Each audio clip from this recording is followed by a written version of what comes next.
I hate like the 30-second delay. There we go. All right, perfect.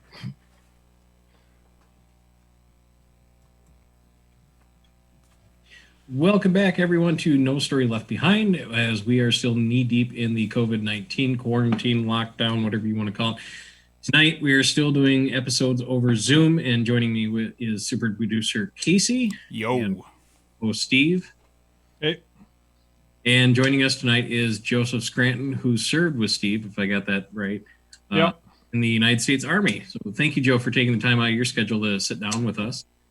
Just want to introduce yourself a little bit to the folks listening? Oh, yeah. I'm Joe. Like you said, I served with Steve in the military. I'm from Illinois, Central Region. I'm from Peoria originally. I live in Macomb now. I graduated in May with a degree in social work and, just kind of hanging out doing this podcast thing. So you said you grew up in Peoria, Illinois. Yeah. What was life like growing up down in the worst state in the Union? Well, it's the Democratic Socialist Republic of Illinois. No, man, I grew up, a pretty typical suburban lifestyle, things like that. It wasn't bad. Went to pretty good public schools. Never had an issue. Like I said, I just grew up typically like, a lot of people do. Sure. Except for hitting someone with a lock. One time in gym class. I got a long memory. Hey, Weeth, my dad is listening and he doesn't know that story. Fun after stories to tell. Yeah. Did you play sports at all in high school? Or not in high school. As Weeth knows, I'm a little bit of a science fiction fantasy nerd. Oh, yeah. And so I think the last sport I played is I tried out for basketball in 7th grade and I got cut. And after that, I was in like Scholastic Bowl. I was really big into Boy Scouts when I was a kid. I was an Eagle Scout. But I didn't really play sports or anything like that, man. Sure. So what made you think, when did you start to think about that you wanted to go down the military route? Well, so honestly, I wanted to join the military since I was a kid. For a long time, me and my dad were playing like flight simulators on computers, and I wanted to be in the Air Force and be a pilot and stuff like my whole life. Unfortunately, in high school, I think my freshman year I had like a 3.8 GPA. Kind of started hanging out with the wrong crowd. I went to college for a whole semester and then dropped out and didn't have a lot of options left, so I joined the military, which was always kind of a dream of mine. Sure. Now, did you go and talk to a recruiter first, or how did that go about?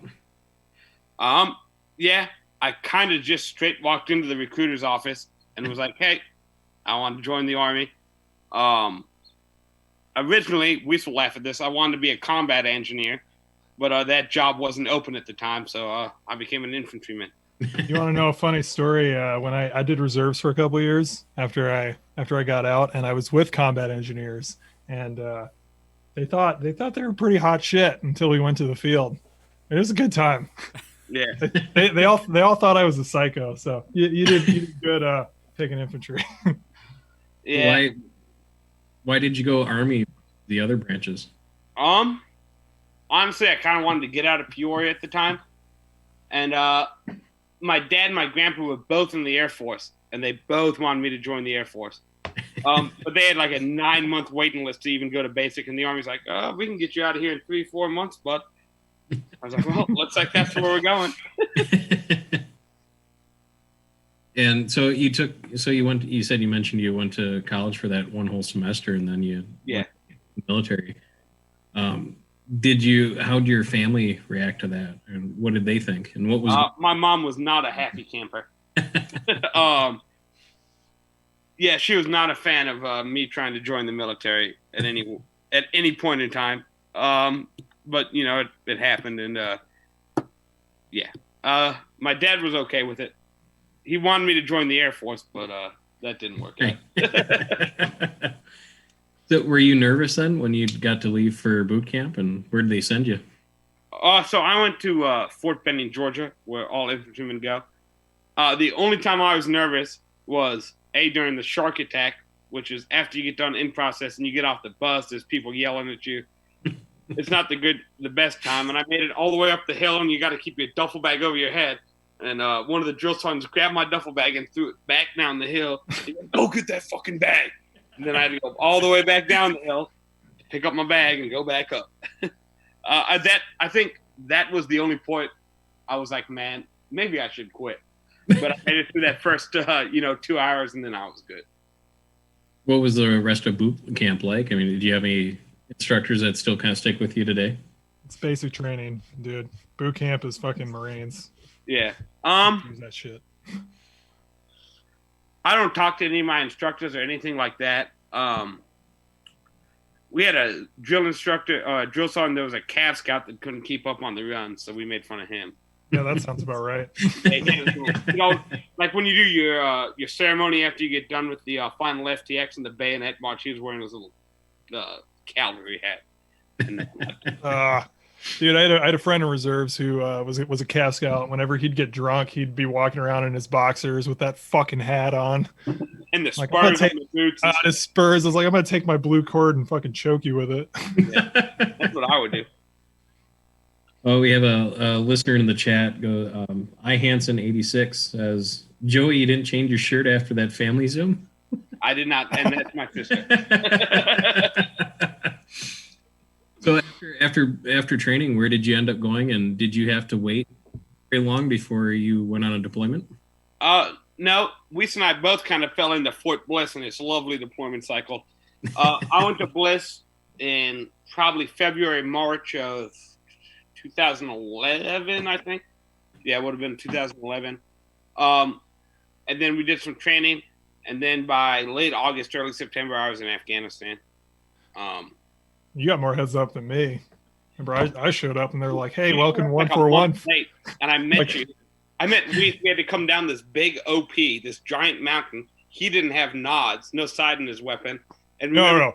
You got it half right. I had an 80-pound pack on that fucking IOTV. I didn't have a sling for the saw, and I had nods, but I didn't have a fucking J-arm. So yeah. I'm holding it like this, and the saw on the other hand, and all you fuckers only had your assault packs, and the captain's like, "Why are you sucking so bad?" And I'm like, "Man, do you fucking see me right now?" But we lived on top of this mountain for 3 weeks, and we came down and met Weiss at the bottom of the mountain. And I had to walk like 6 miles to.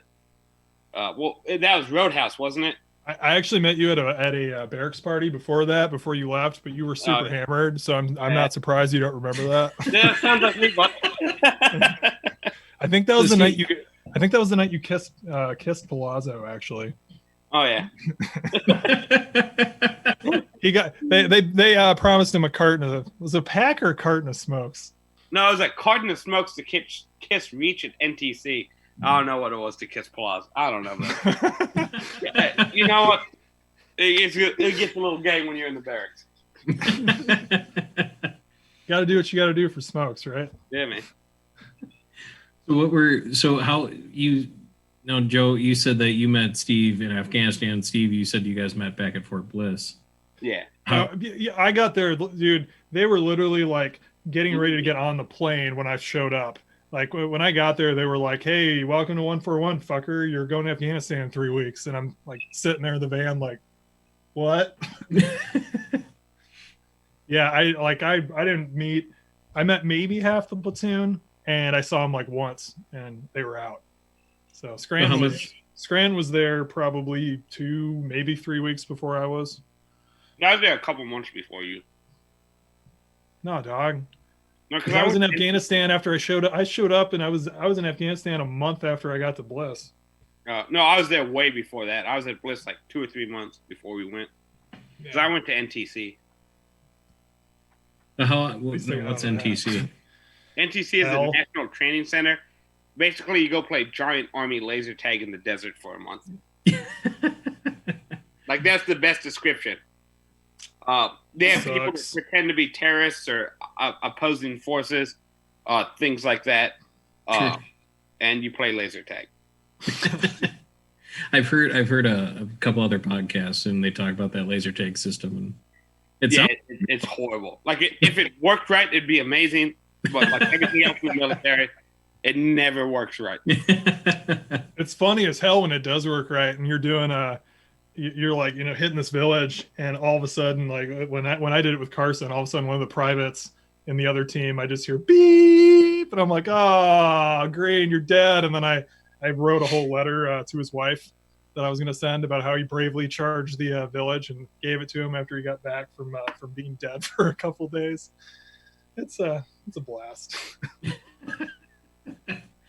So how did you guys get to know each other when you're over there? How much did you guys interact with one another? We lived in the same room. So I think at one point we got get along. What? I think at one point we got in a fight. I don't know if you can see the scar on my knuckle right now, but that is from that fight. From where you punched the floor. I tried to punch him and he moved, and I punched the floor. Yeah. Fucked my hand up, man. So why were you fighting? I don't even know. He doesn't know. I don't think know. he knows either. I don't know. All I know is we had to hang out with each other for like a whole day the next day. Okay. Had to hold each other's pockets. No, we did not. No, we didn't do No, that. I don't know, dude. It was that point in the deployment. Yeah, that was like April, bro, and everyone was fucking dumb. I saw that in my second deployment too. People just fucking losing their minds after a certain point, and I think I just kind of hit that point, and yeah, like I'm gonna punch this dude in the face, and then I missed and hit the floor. Yeah. Fun times. It was a long time ago. Still on my hand. But no, we lived in the same room, and the room had like 9 dudes in it, and it was tiny. Like we were. It was like 12. It was like 12. There were so many of us in that fucking room. And the bunk beds, like the unit before us had made the bunk beds, so they weren't made well. So if the dude on top like shifted too much, you'd hear like the bed like start to fall and stuff. Like by the end when we left, like half of the bunk beds were held up by like ammo cans and stuff. There were like holes in the floor you could fall through. We had to just toss plywood over them. Yep. Remember, Sergeant Major Welch wanted us to buy concrete and fill the holes in. Oh yeah, good old Uncle Mo. Oh God, that's how the hell do you get holes in your floor? Dude, From this mortar man cells? hand building, God knows. You know. To back up a little bit, excuse me, Joe. I mean, what was it like when you first arrived in Afghanistan? So I was there. I was on a FOB, which is FOB Shank, which is it's a pretty big base. Back in the heyday. It's not anymore. Yeah. They tore that shit down, dude. Now it's a COP. No, it's nothing now. No, because the Illinois National Guard is over there right now. Oh, okay. Well, there's not much left. I've seen the pictures. No, it's like a COP. Like it's half the size of like Kerr. Yeah. FOB Shank back in its heyday was huge. Like probably 20,000 soldiers lived there. And so we landed full airfield. Yeah, a full airfield. They had Apaches, Blackhawks, everything you needed there. They had a PX you could go to and buy stuff. And so that was kind of like honestly being in garrison. Like you get rocketed. Then I went to FOB Altamere, and then I got rudely woken up at 1 a.m. in the morning by my team leader at the time, Spencer. He's like, "Hey man, come and get in this truck. We're gonna go up and sit on the OP." So I had like an assault pack, a backpack just full of like one change of uniforms, shirts, socks, not even a sleeping bag. And we walked up on a mountain and we lived there for 3 weeks. Can I just for our listeners, you guys are throwing out a lot of acronyms that maybe we're not familiar with. So FOB is a forward operating base. It's generally a more developed base. It usually has plumbing, hot showers, hot food, things like that. Okay, and then I think the last one you did was OP. An OP is an observation post. Basically, you go up there and you watch stuff. It's supposed to be for a maximum of 72 hours, but we lived there for like 3 weeks. You said, Steve, you mentioned COP. A COP is a combat outpost. It's smaller than a FOB. Gotcha. Generally, it doesn't have hot food, doesn't have showers. It's a lot smaller. You get to live off those delightful MREs. Not really. You get the Szechuan chicken UGREs. To this day, I will not eat anything with the word Szechuan Yeah. in the title, just on principle. We ate those for like 46 days long. We were eating At one least menu. because 10th Mountain, when we relieved them, they didn't like this UGR, which is understandable because it's like fucking dog food. And so they ate everything else, and they just left us a shit ton of Szechuan chicken. So that's what we got. That's what we got. What's for breakfast? Szechuan chicken. What's for lunch? Szechuan chicken. Let me guess what's for dinner. Szechuan motherfucking chicken. That was all we ate for like a month and a half. And Steve, when you've been on the show as a guest instead of a co-host, we talked about how you basically walked off the plane and you guys were taking fire. Joe, was that kind of the same experience for you? I didn't really understand. Yeah, you cut up a little bit, Gordon. Can you just repeat what you said? Yeah. No, when you've been on the show as a guest, you talked about when you first arrived in Afghanistan, you almost immediately were starting to take fire. No, I think you're thinking of when I came back from R&R and someone was shooting at somebody was shooting at an Apache like half a click away from me, like coming back from R&R, and I'm like, oh well, this is great. Right back at it, I suppose. Right. But did Joe, the first time you went into combat, I mean, what was going through your head? The first time we were at JSS Roadhouse, which is a house we lived in, which was where we ate all the lovely Szechuan chicken. And we were just out in the field, and we got shot at. Someone told me to shoot back. I just shot back, and that was it. Yeah, that was it. I just kind of started shooting. Called it a day. Of course, and you watch the movies, there's about 2 minutes of dialogue and then 30 minutes of gunfire. Yeah. In reality, it's not like that. I mean, what was the day-to-day like for you, and what was your primary job while you were over there? So it depended where we were. Generally, we pulled a lot of tower guard. So you sit in a guard tower kind of overlooking where the base is. And it just depends how the Taliban or whatever you want to call them wanted to play it that day. If they wanted to shoot at us, we'd shoot back.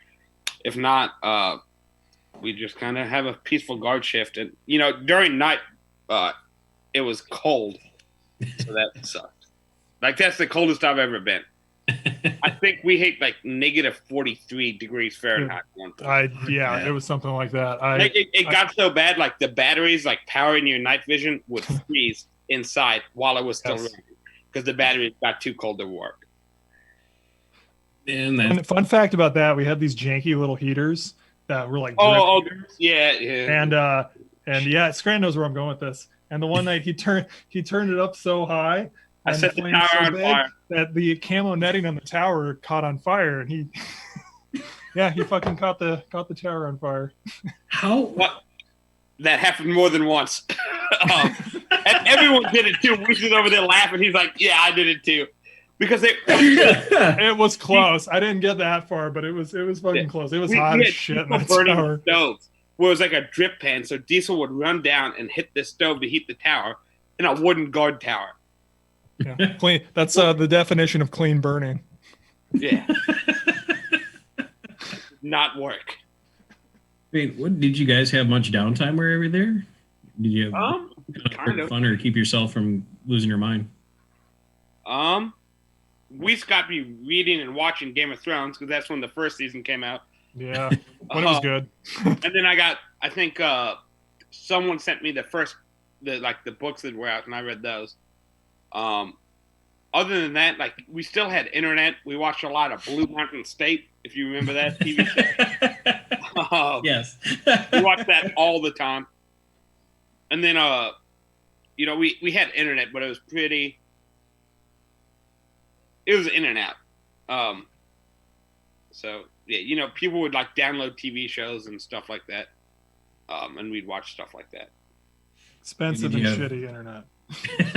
You had to pay like $69 a month, and there was only like 4 cords per room because there was no Wi-Fi, so you'd have to plug the cord in. You'd have to go around and be like, "Yo, bro, I need the internet now." for like 500 kilobytes a second. Yeah, and it was $69 a month, and you had to pay for it. So you're doing a lot of streaming, is what you're saying on that high quality. I don't know. Did you have time at least when you're over there to keep in touch with family and friends? I know we've talked about on other episodes, using Skype or of Skype, if you will. So we had phones, and you had to pay for your phone minutes too. Kind of, I guess, like if you were in prison. They were pretty cheap though, but I'd use like Facebook Messenger and stuff to talk to family or give them a call. So. And Steve, like you mentioned, you came home on R&R. I mean, did you ever get an opportunity to do that, Joe? Yeah. When Weiss was coming back from R&R, when I was going on R&R, someone had their hands in their pockets. No. You're gonna tell that story. You better tell it right. So I was going on R&R, and he was coming back, and it was cold.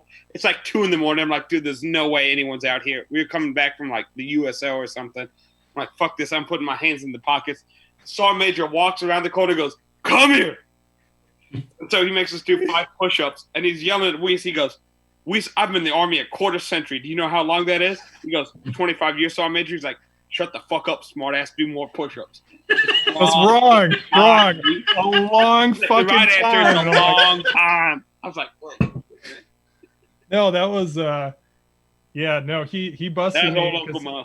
I had to fly with Uncle Mo back to Kerwar, and someone had stolen. It got stolen. Your gloves. Someone had stolen my gloves and my eye protection. You're supposed to wear the ballistically approved glasses, but I had my Oakleys, so I'm like, the Oakleys kind of look like it. And I hadn't brought my knee pads because I'm going on fucking R&R. And Uncle Mo was like, knee pads.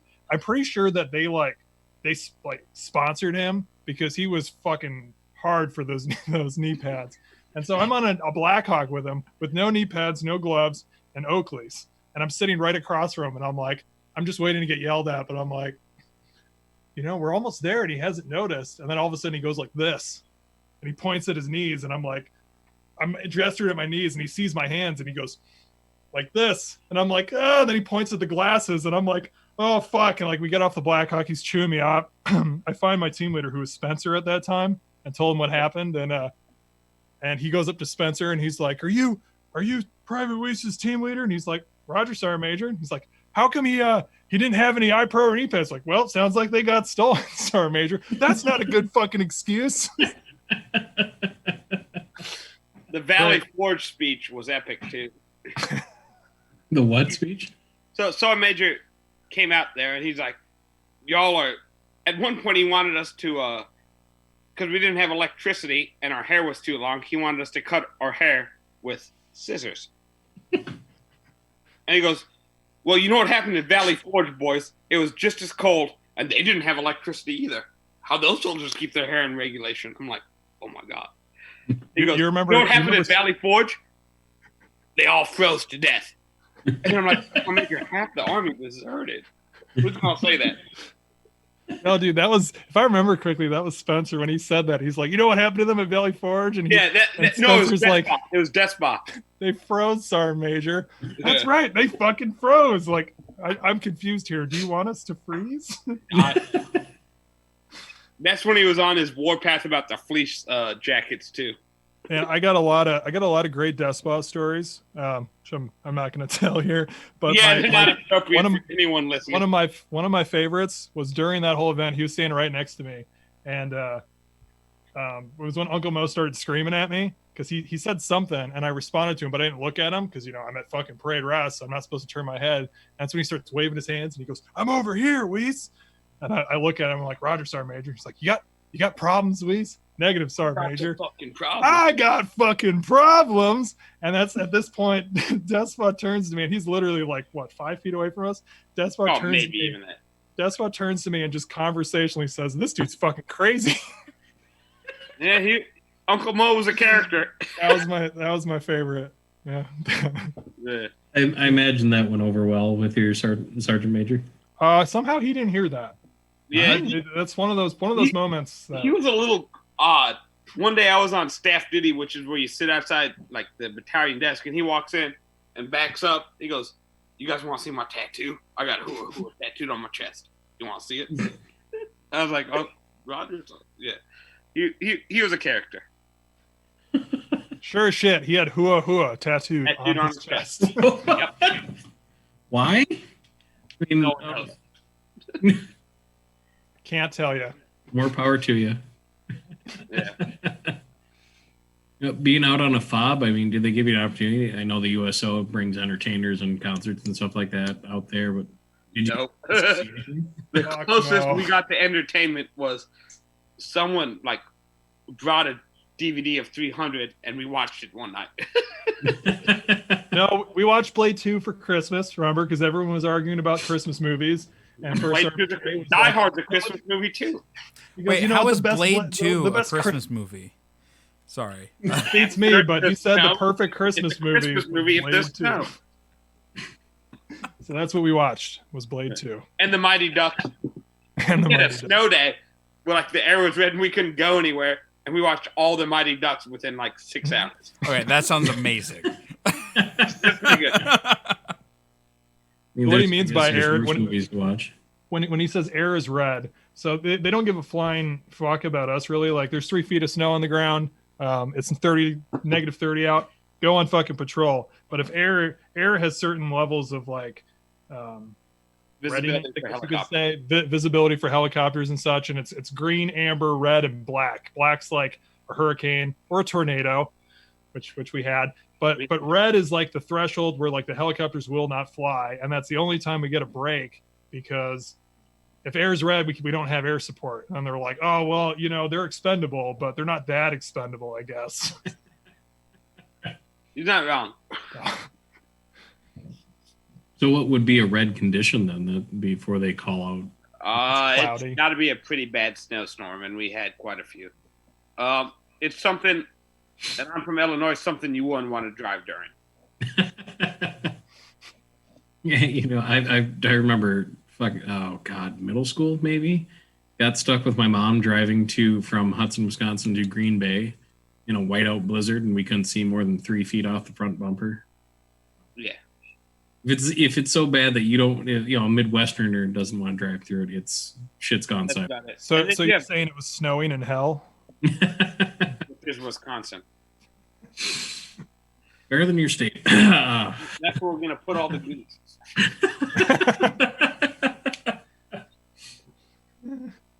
So, and we kind of been talking via email over the last week or so. Yeah. So you, after Afghanistan, did you come home right away, or did you do your second deployment? You said you went to. So I went to Bliss. Me and Weiss came back, you know, probably a week apart. Now they do things different. They move a whole company at a time, by the way. But so when we were there, we went, our squad left like a week or two before Weiss's squad and was supposed to come back. But then we got caught in Kyrgyzstan because someone borrowed our flight. So we were stuck in Manis Air Force Base in Kyrgyzstan for like 10 days. And Sergeant Nestori made all the pogues guard our weapons. He's like, no, none of these boys are pulling guard. Y'all got to pull guard. So Sergeant Nestori was the hardest Look up. NCO Yeah. that I met. But he was also, if you look up like the definition of a Guido, that was him. Like if That's they ever Sergeant made a Nestori. movie about that deployment, he would be played by Mike the Situation from Yeah, Jersey. we talked about that once. We talked Yeah. about that He once. got mad when we No. told him that. He's like, no, I'm going to be played So by he Mark was- Wahlberg. I was like, Mark Wahlberg. yeah. He was hard as shit though, and I think my favorite story involving the two of you. So when we were on OP Dabari the second time, and it gets boring on an observation post. We had like 6 books to read, and you're just sitting up there all day. And for some reason, Scranton is shirtless and singing. What Lady Gaga song was it? Oh, it was Bad Romance, man. Bad That's Romance. classic. And he's That's a dancing. classic. He's dancing That's to a- it. That's On a top of the- classic song. He's dancing to it on top of the mountain and singing himself shirtless. And all of a sudden he stops and looks up. And we all turn, and the star is just standing there with his arms crossed, looking down at him. His eyes are like half closed. Like He was laughing though. he was trying so hard not to laugh, but he's just shaking his head, and we're all like, "What the fuck's he gonna do?" That dude was weird. Oh, he was a great dude. He's still in the army too. I think he's at E8 now. That doesn't surprise me. When I got my 5, Duvall called him. I was like, he freaked me out on the phone. He was like, "Oh no, I'm glad for you, brother. Come to Ranger School if you want to be a man." I'm like, Nope. Seems like a little too much work for me. Hard pass. So you came back to Fort Bliss. How long did they have you sit there before Before I went home? The same deployment to Kuwait? No. So I came back from my first deployment in, what was it, weeks like August, September of 2012. It was late July, early August. Yeah, somewhere around there. And we were there for maybe 30 days. Went home for 20 days, came back, started training again. Yeah. Yep. Right back to it. Sent you off to Kuwait, which... No, I went to Afghanistan again. No, you're did. confusing that. I PCS to Carson pretty quickly, and then I went to Kuwait. Gotcha. Yeah, I actually, my unit relieved Weiss's unit in Kuwait. But you did? Yeah, I was with First ID that relieved y'all at Deering. I was on Advon for that because Kelly was pregnant. I know. I texted you and I was asking if you were going to be there because I was the Advon party going out.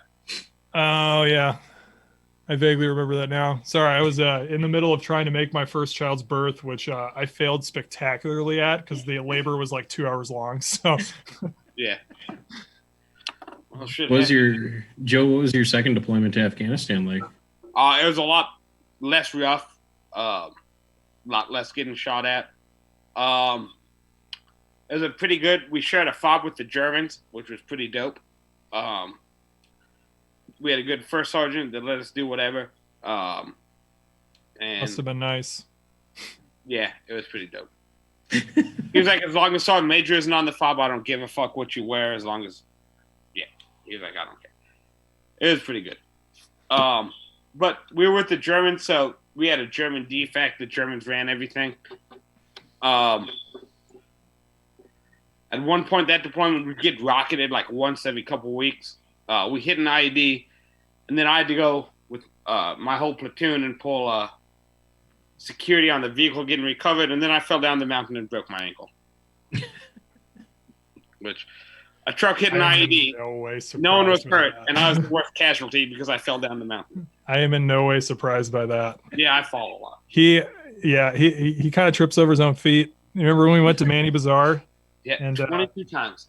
No, more than that. Damesworth was counting. 34. 34. You can call him up and ask him, but I remember. I'm good with numbers. It was 34. Are we going to call up Damesworth and ask him?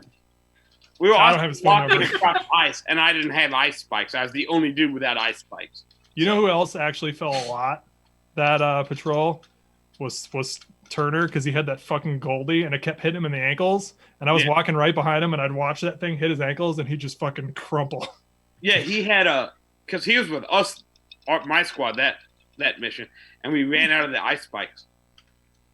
Yeah, I mean, our whole team must have been with you guys because I was right behind him. Were you set up there when the A&A went into the building and started burning the dude's clothes and shit to make a fire? Yes. Yep. Then you were there. The A&A was like, we're cold. We're going to take all this dude's blankets and clothing and fucking burn them. The A&A is the Afghan National Army. Everyone hates them because they're assholes. We hate them because they suck at their jobs, and sometimes they like to shoot at us. And the locals hate them because they're fucking assholes. They rob it. Yes. Yeah. What? So when you broke your ankle, did they ship you back up? No. I broke my ankle and I walked all the way down the mountain, and I got in the truck, and I was like, "There's something wrong with my foot." And our medic was like, "Here, I'm gonna cut your boot off." And then he cut my boot off, and he's like, "Yeah, we gotta walk again." I'm like, "Dude, I don't have a boot anymore." And like it looked like literally like half a softball attached to my ankle, like it had swollen so much. And he's like, "Oh shit, Sergeant Scranton, how are you gonna walk with no boot?" I'm like, "I don't know, Speedy. You cut my boot off." So then I had to like literally like hobble like about 50 yards to the first sergeant's truck, and he was like, "Scranton, what happened?" I was like, "I fell down." He goes, "Yep." And so I went back to our fob or our cop or whatever it was at that time, and we had a like a E7 medic, and he was like, "Yeah, your ankle's broken. You got to go to the German hospital up at Mazar-e Sharif." And then I went to the German hospital, and that was interesting. What happened there?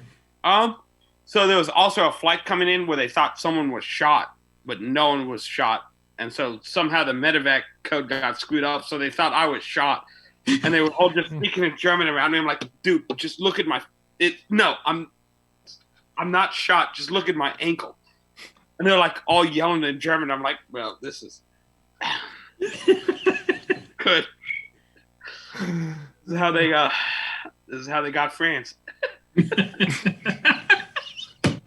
And like one of the nurses, like I was skeeved out enough, and one of the nurses was like, because I took French in high school and French is my minor now, I can speak it well enough. So I said something in French, and the nurse spoke enough French to translate to the doctor that spoke enough German to find someone that spoke English. And I was like, God. And it was just some British doctor that walked in, like the old-timey family doctor with like the white lab coat and the stethoscope, and he goes, oh boy. And he like looks at my ankle and he goes, oh, that's that good. And he's like sitting there patting it. I'm like, I can't stop touching it. Now that I look back on it, it's goddamn hilarious. But at the time, that sucked. Oh, shit. So ankles obviously broken. I imagine they put you in a cast or something or another at that point. Yeah. Did they bring you back to the States from there, or did they? No, I went back to where I was stationed at, and I worked in the TOC, which is the Tactical Operations Center. Basically, I ran radios, stuff like that. Ran the raid cam and the blimp. Oh, yeah. Yep. You were a TOC bitch. Yeah, for a whole 2.5 months. Yeah, you earned it. At that point, I earned it. Yeah. And the first sergeant get a pass after fucking Kerr. Our first sergeant was Sergeant Casillas from Charlie Company. He was the dude that got shot in the head from Charlie Company down at Troy. Yeah. He was our first sergeant on that deployment. So he didn't care. Did you finish off your deployment then in the TAC? What'd you call it? Kind of. We went back to Camp Marmot, which is it's a pretty big base in northern Afghanistan, and that's a pretty peaceful place. So we went back there, and then we did like property, like vehicle reclamation, stuff like that. We were like working on people would pull their Mat Vs through, pulling all the SI out of them, stuff like that for the last. Yeah. Make sure nobody's stealing from Sergeant Major's truck. Yep. Oh shit, we did that. We didn't do that. Gamesworth did it. Gamesworth did that, and we all paid. Allegedly. Allegedly. No evidence. Had to pull guard on those goddamn trucks. The headsets. That's what he stole. He stole the headset, and then we had to pull guard on it. And I just remember because Turner and I were on the same shift, and his idea was that we were going to get adult-size Power Ranger suits, the yellow and pink Power Ranger, and we were going to put those bitches on, and we were going to fuck with everyone else pulling guard at like 3 a.m. I don't know why we didn't do that. Probably because we were lazy. Well, dude, I remember I bought Pokemon and a Nintendo DS, and when that finally arrived, that was like the happiest day of my life. I was sitting there like a little kid playing Pokemon Soul Silver.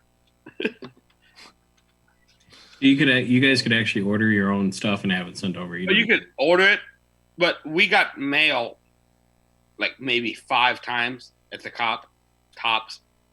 Well, it got so bad that one time. Remember that Cupcho had called a senator, right? And they literally so our mail would be sitting at the base, and they had it took 6 Chinooks to bring us all our mail because they'd been sitting there for so long. Because the Chinooks don't want to fly alone, and they didn't want to fly to where we were, even at night. Get shot at. They're gonna get shot at.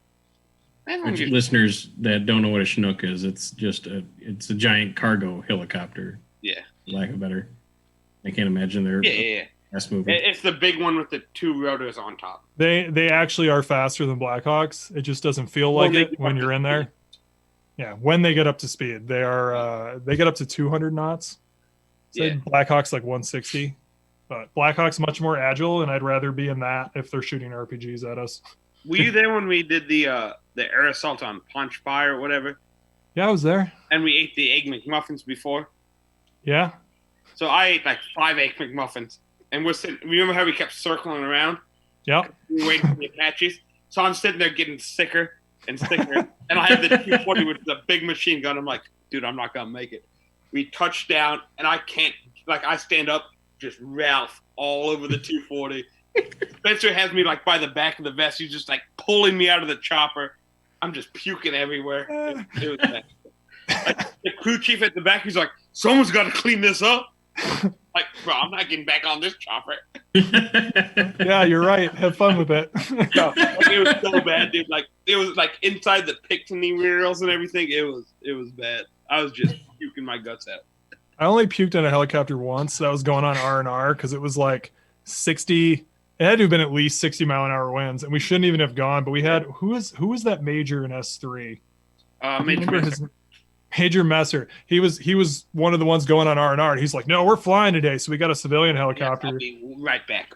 Yeah, and we hit a patch of bad air, and as the pilots called it, and plummeted 1,000 feet. And we came out of that, and we almost hit the mountain. I didn't see that. Probably a good thing I didn't see that. But you're in a helicopter at that? Yes. And after that, the crew, I must have been pretty green because the crew member handed me a puke bag, and like 5 minutes later, I was filling that son of a bitch up. Well, 1,000-foot drop is like, that's a significant amount of altitude. 4 seconds of free fall, roughly. I mean, it felt like a fucking eternity, but. Well, and then an abrupt stop to, oh, fuck.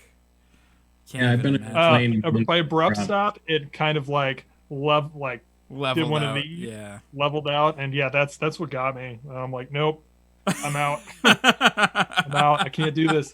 I have been on 30-some individual airplanes, and only 2 times I've had an issue. One, I think it might have been the same flight when we were flying back red-eye from Cleveland to Minneapolis, and we hit a thunderstorm on the way, and we lost 1,000, 1,200 feet or something like that, and I felt my whole stomach move up into the top of my skull. Actually, the same flight, because the pilot, while landing at Minneapolis, somehow managed to bounce the rear end of the airplane off the tarmac. And the pucker factor on that, I took some seat cushion with me off of that.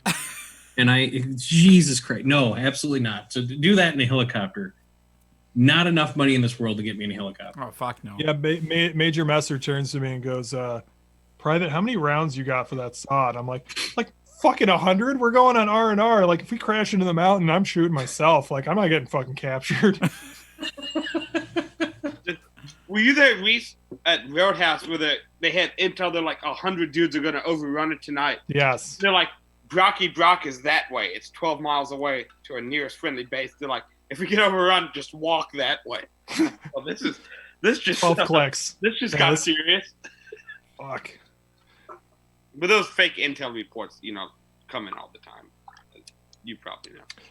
Isn't there any vetting process for those reports to come down through? A lot of it is you have locals they can speak Pashto that are American citizens, and they're just listening to the Taliban's radio. Sure. And sometimes they get bored and get on it and talk shit to them. But like listening to the radio chatter is absolutely insane. Like you've had some good stories about things they talk about are insane. Oh yeah, like the time that Damesworth shot that guy in the foot with the 50 cal, which means he didn't have a foot anymore. And then he was talking to somebody else, and the guy was like, "Oh, how's your foot?" And he's like, "Oh, go fuck your mother." I'm like, "Oh, they're just like us." Or what was the eclipse? That was the best one. We had an eclipse, and the tornado was the best one too. They were convinced the Americans stole the moon. We're like, we need to get out there and be like, hey, surrender, and we'll give you your fucking moon. Right. That's a really good PR. Dog handler would take. Be careful. The Americans have brought a werewolf with them today because they thought the dog handler turned into the dog. I forgot about that. And that dog was a shit dog. Like, it didn't smell bombs. It didn't bite anybody. It just walked around and shit in everyone's room all day. I think that was more Liska's fault. Like, he was a great dude, but he was not a good dog handler. It's like if you got near to that dog like too close, he would snap at you too. Yeah. And he would get mad if you shoved him away from him snapping at you. He's like, well, whatever. I was going off on tangents about dogs. But yeah, if you shoot the white helicopters down, they're full of gold. What now? So we pay like private companies during the winter where we were. There's a car alarm going off out back in my place. Sorry. It's Illinois. What are you gonna do? Yeah, someone's probably getting carjacked. No, so we pay like private companies to fly us like food and water, and some of those choppers were white, and the Taliban thought if they shot one of those down, they were full of gold. Like all the thing has it is in like food and water, but they really wanted to shoot the white helicopters down. 10,000 pounds of pork. Yeah. Oh God, I forgot about that. Our cook was shit. Our cook accidentally ordered, instead of 100 pounds of pork roast, 10,000 pounds of pork roast, and we didn't have anything to store it, so he literally just like left it outside to rot. And you can't give it to the locals because it's fucking pork. Right? Jesus. Well, our Terp yeah. Shear, our good Terp, like we caught him eating bacon once. He goes, "I don't care if it's pork." He goes, "I will soon move to America. I will drink alcohol, marry a blonde woman, and eat pork." No, you know what, bud? Go ahead. He was a good dude. We also introduced Shear to pornographic films. we were talking about it, and we were telling him, he goes, "So you would have this movie called porn?" I'm like, "No, dude, it's a bunch of movies." He goes, "You mean they have sequels?" Like he didn't understand the concept. And then like Ward took him into like the back of the truck and showed me. He goes, "I like these movies, porns."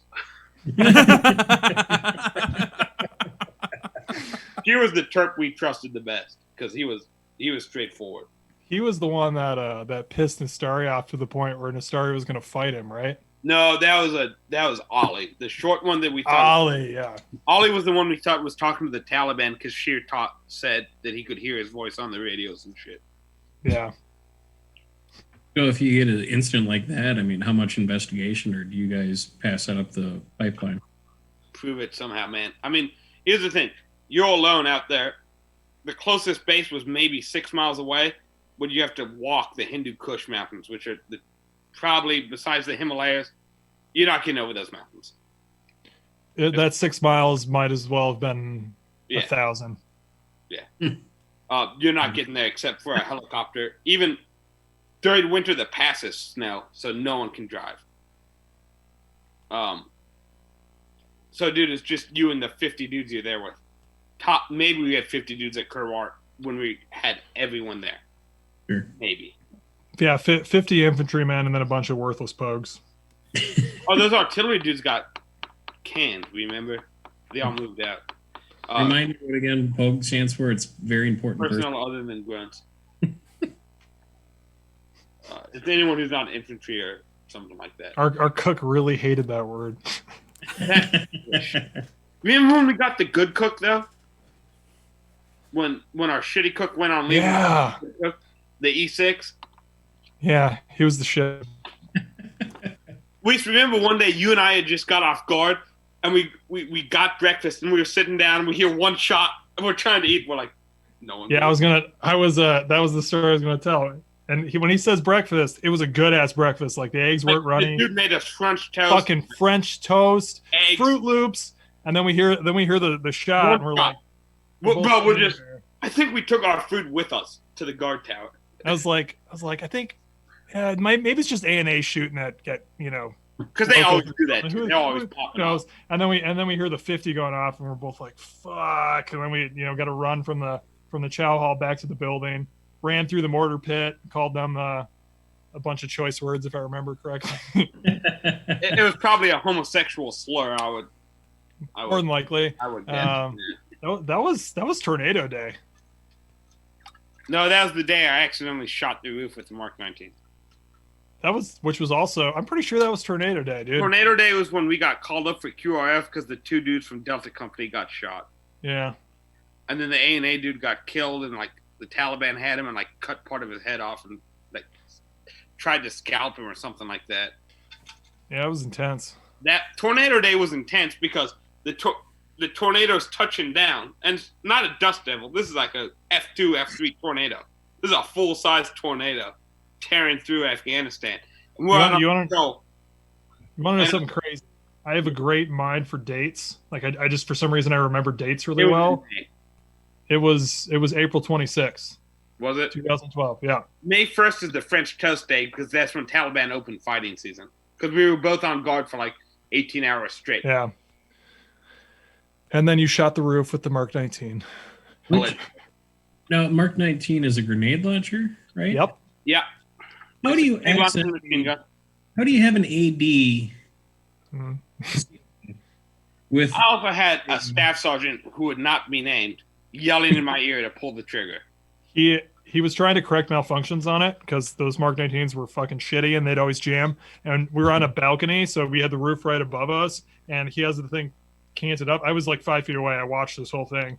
And as he's trying to correct malfunctions, the round that was like stuck in there went off, clipped the top of the roof, and then spun out into fucking Yargle.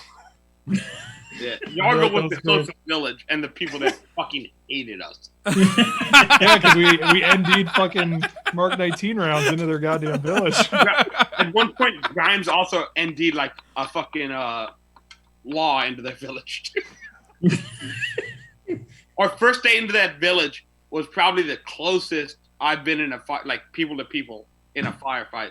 And they were probably. Oh, you mean when G almost got us killed? Oh yeah, you were there. Yeah, I was there. We were yelling, "Give us the 3Ds." And Dainsworth about got his face taken off.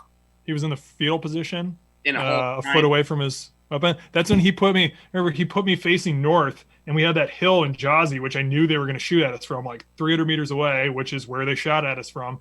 And I had no cover there. And he's like, pull security on the Russian hills north of us. And I'm like, Sergeant, I'm exposed here. I have no cover to the east. He's like, that doesn't matter, Private. You're pulling security north. And I'm like, and we got shot at from the north. How that works.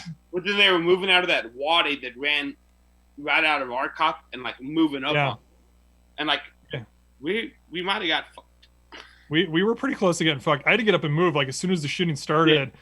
Because I knew they were shooting at us from the east, and I'm just sitting there like an asshole. I got up and ran over by Francis and turned around, and like the spot I was sitting took a burst of fucking PKM fire like right after I moved. I was so fucking mad. That fat bastard almost got me. They were within grenade range. Yeah. Yeah, they were within like 10 meters.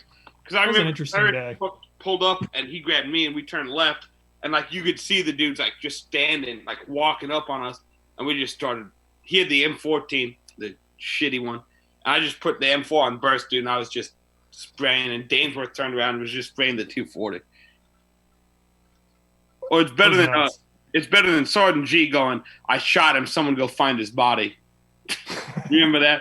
The 2-hour search for the dude he didn't shoot. Yeah. Yeah. Nobody considered it a loss when he'd be like, I don't think I'm going to go on patrol when he got today. fired, I swear to God, I was happy. Best day of my life. Because like Sergeant Keller and Sergeant Astoria are in charge. I'm like, fuck yes. We can deal with this. No, and Lieutenant Decker wasn't bad. He was a good LT.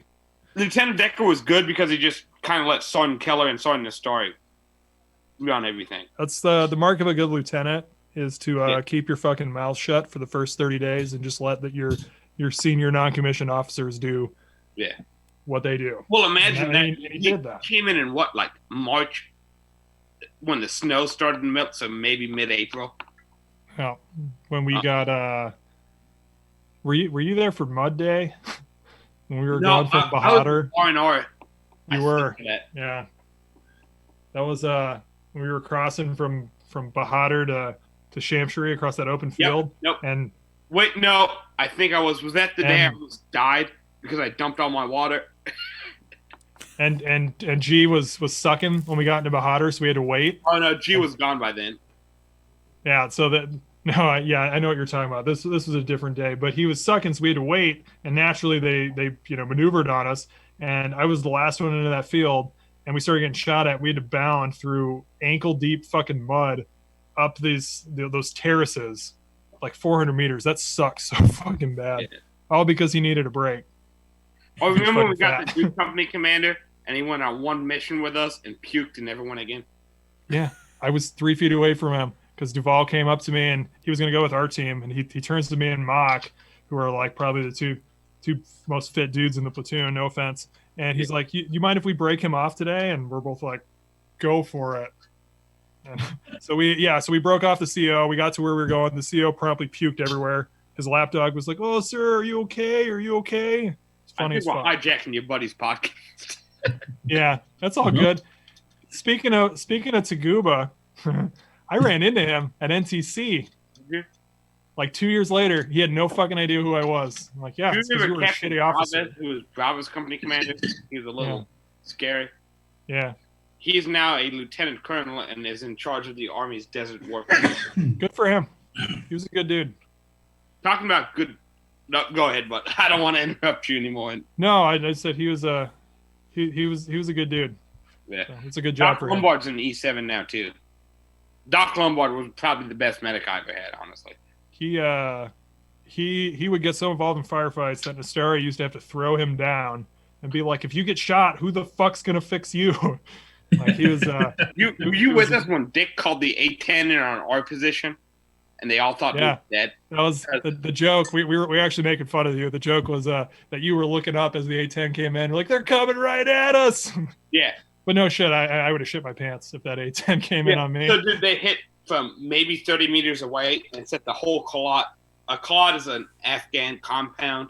The houses have mud walls around them, stop bullets and stuff. And it lit the Kalat on fire because it was shooting depleted uranium rounds. And so the other A-10 just sees people shooting with a machine gun and corrected on us. And for some reason, Dick couldn't talk to the A-10. His radio and Jesus' radio had dropped crypto, which means they couldn't talk. And so, like, the star literally just stood up with a VS-17 panel and was, like, yelling white glove, which means go away, air power. Those are the, like, the bright pink and orange panels they use for marking. He had to wave those to be like, stop fucking shooting at us, because I'm sure the two of you have seen videos of A-10s. It's you're not gonna get, you don't want that shooting. It's a miracle the first one missed. Yeah. That's crazy. I remember that. That was the same day that I don't know if I should accidentally put a round right over y'all heads with the Gustav. That and that was the day that artillery Spencer called in artillery, and it landed. They thank God they fired a fucking smoke round first, because it landed like 50 meters away from us. And I just hear him call. He's like, "Hey, adjust 800 meters, you fucking assholes." Seriously, it was our artillery we had sucked, but they so accidentally killed Rashid, who was the number 2 dude in AO, because they missed by like a kilometer. Yep. Wow. The dude was getting out of his house to get his fighters ready to go fight us, and artillery was missing where they were supposed to shoot. Would put 3 rounds in his house and killed him and all his fighters by accident and missed. That's a win. I mean, that's God just like grabbing the round and is like, nope, this round is coming. That's you got to take it where you can get them, man. How do you miss by a fucking kilometer for one, and then for it to hit somebody like that? That's wow. Our artillery was bad. They weren't allowed to shoot because over the mountains there's another base called Charik. And they were registering their guns, which is how they zero them with smoke rounds. And they missed and put a smoke round in that cop. They overshot the mountain. they shot over the mountain. Yep. And so they weren't allowed to shoot. And remember, that was a good 2 months because they only pulled guard duty and we didn't have to pull guard. That was nice. That was nice not having to pull guard. Yeah. And then the E7 lost his fingers too from frostbite. Yep. I forget his name. The guy from the other platoon, the E7, Long Christensen. So I'm Christensen. Yeah. He lost, like, he went back and they cut like the tips of like 3 of his fingers off from frostbite.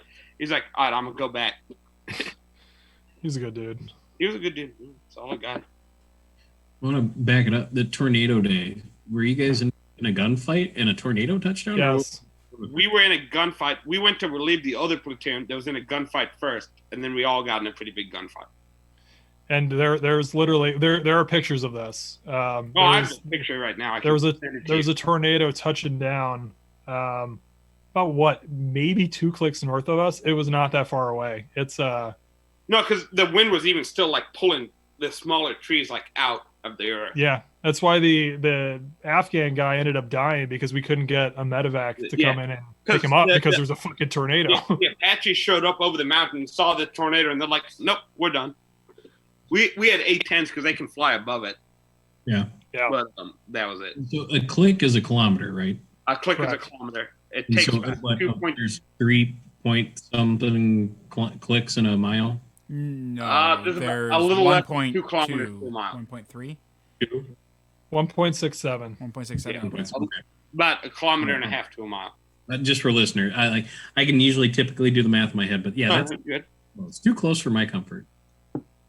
Yeah, like I said, it was ripping like younger trees out of the earth.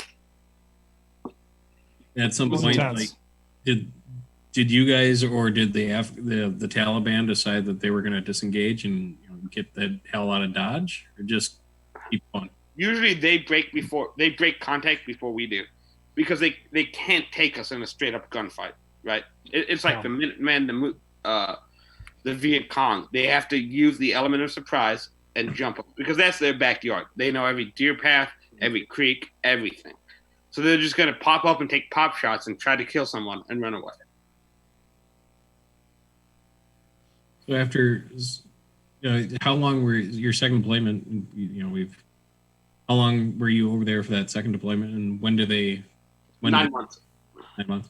Yep. And so I came back, and then I PCS'd to Fort Riley. So I moved bases, and I got to Fort Riley, and they're like, "Hey, have fun. We're going to Kuwait in 5 months." Where's Fort Riley? Eastern Kansas. Okay. It's near Manhattan, Kansas, near where Kansas State University is, kind of by Topeka. Yeah. So I know, Steve, you went to Kuwait, and you said it doesn't count as a deployment. Joe, would you?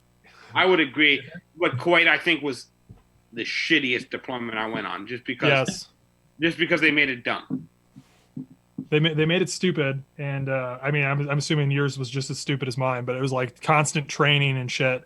They acted like you were in garrison still. Yep. But you can't go home to your family at night, and it's fucking 140 degrees. And yeah, I'd much rather go back to Afghanistan than Kuwait. It was like the world's shittiest vacation. Yeah. I would much rather do our first deployment than Kuwait again. Agreed.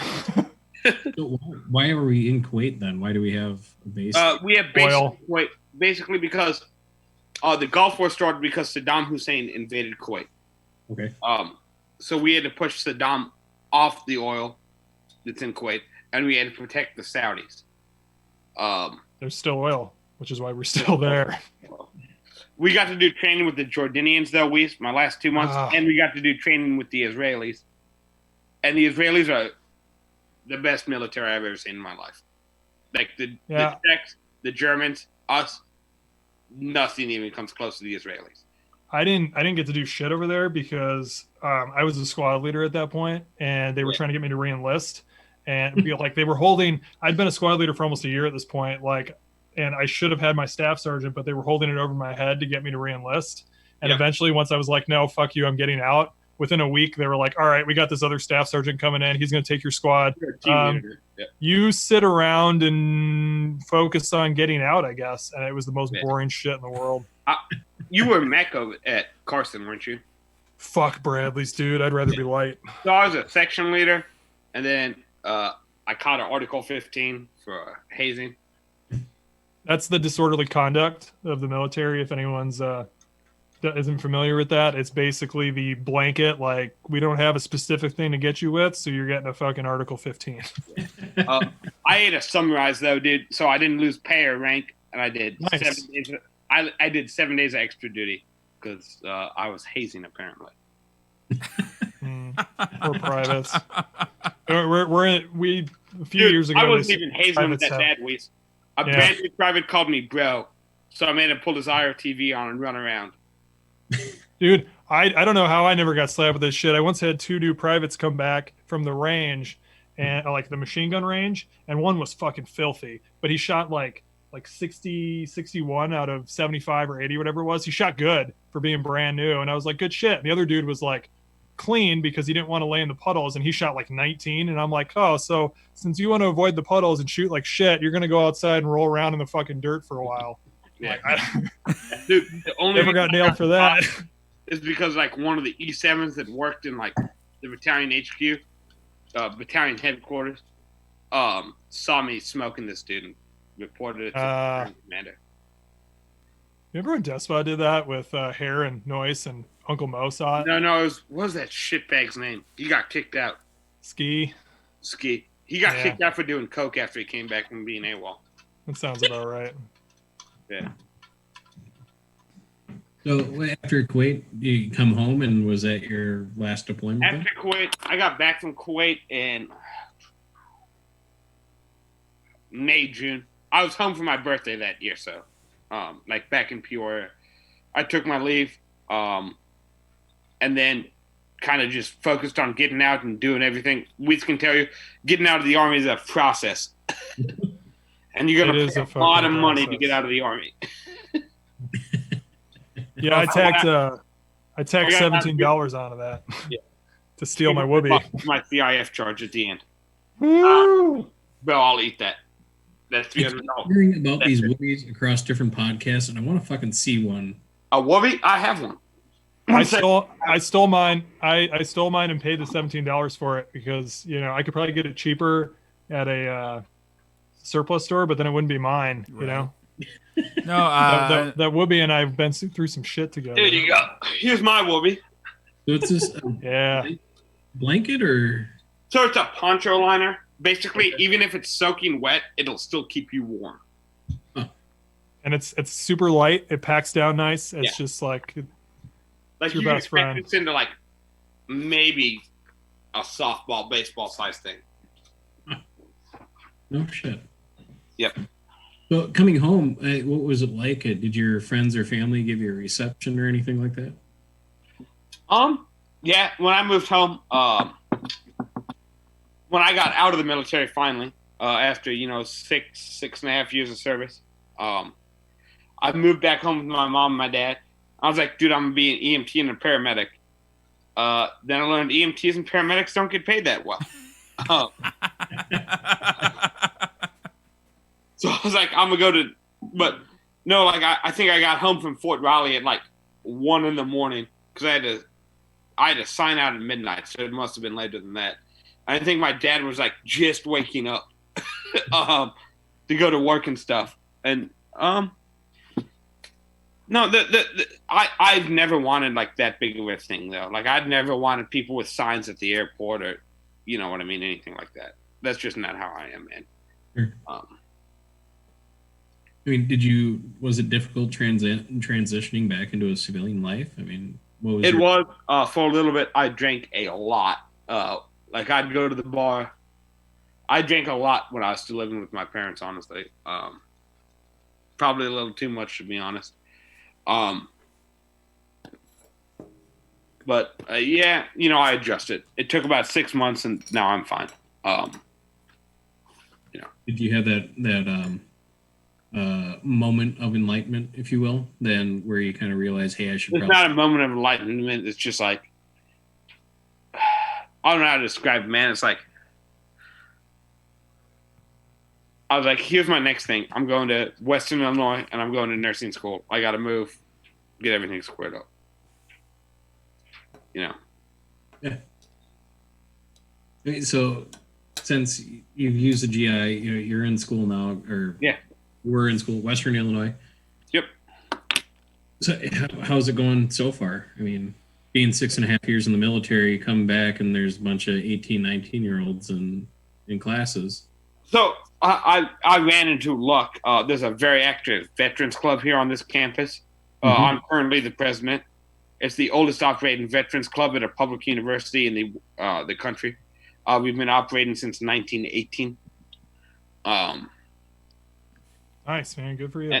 And so I kind of walked into that, and I walked into it not by, it just kind of happened. There's a pool in my apartment, and a couple guys that I would hang out with at the pool were members of the club. Joined with them. So most of the guys there were older. But in class sometimes it's people are dumb. And usually I've just learned to shut up. Yeah, I never learned that. And The only time I've had a problem was in my French class. I was doing an independent study, and I got pushed into a different class. I had a teacher that didn't like me. My sister's a French teacher, and she would like look over my papers. And there's another girl that lives in my apartment complex, and we would turn in the exact same assignment and get different grades. And the teacher would be like, in class, she'd be like, "Oh no, the colonizer can't talk anymore." I'm like, well, that's just racist, Tommy. Wait, the French teacher was calling you a colonizer? Yeah. Yeah, that's a little. I feel like the irony's lost on that one. Well, she was. A lot of people in West Africa, like Gan's native. Gan. Oh, okay.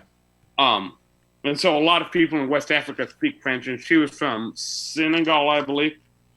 And so she was black, and she was not a fan of Joe. There's she's from that was the France. only issue I've ever had the whole time in university. And I emailed the department chair for foreign languages, and she said, "Yes, we've had problems with this teacher before. How about we let you do this instead?" And and so now I'm finishing up a study about the French Resistance and World War II to complete my minor. So yeah. Nice. Obviously, Steve was kind enough to start pulling his own weight around here and get some guests on the show. So you two kept in touch. Is anyone else that you still keep in touch with that you served with? Oh yeah. About once a year, me and 3 or 4 friends get together, have a reunion. I was telling Steve before the show, me and my buddy Spencer see each other, 2 or 3 times a year, usually. I'll go up there, or he'll come down here to watch football games or something like that. Well, and then anyone that is younger that's listening to the podcast and they're looking at going into the military, is there any advice that you would offer up for them? I would encourage any able-bodied American that can to join the military. It doesn't matter what you do, just get that experience and get those benefits behind you. Because the military really is a life-changing thing. And you can always go to college, man. I'll be 30 next month, and I'm graduating, next week. Just do it, is what I would say. It's a great thing. The military is an amazing thing. Joe or Steve, do you guys have any closing thoughts? Oh man, we covered it pretty well. Any questions? Good voice. Good. Well, Joe, thanks again for coming to the studio, since we can't do that, but thanks for time to jump on the Zoom meeting with us, and thank you for everyone that has tuned into this episode. If you'd like to stay up to date for future guests and recording dates, check the No Story Left Behind out on Facebook and Instagram. You don't forget to follow my other show called Rules of the Arena. You can find that on Facebook, Instagram, and Twitter, also YouTube and Twitch, all under Rules of the Arena podcast. It's available for both shows are available for download and streaming on blindninjastudios.com, Apple Podcasts, Spotify, TuneIn, Stitcher, and CastBox. If you're a veteran and you're in a bad spot, please reach out and talk with a battle buddy, friend, or even family. Or perhaps you know someone and you are concerned about them. Please reach out. You can call 1-800-273-8255 or text 838-255 and speak with a caring, qualified VA responder available 24/7. Thanks again, folks, and we will catch you next time.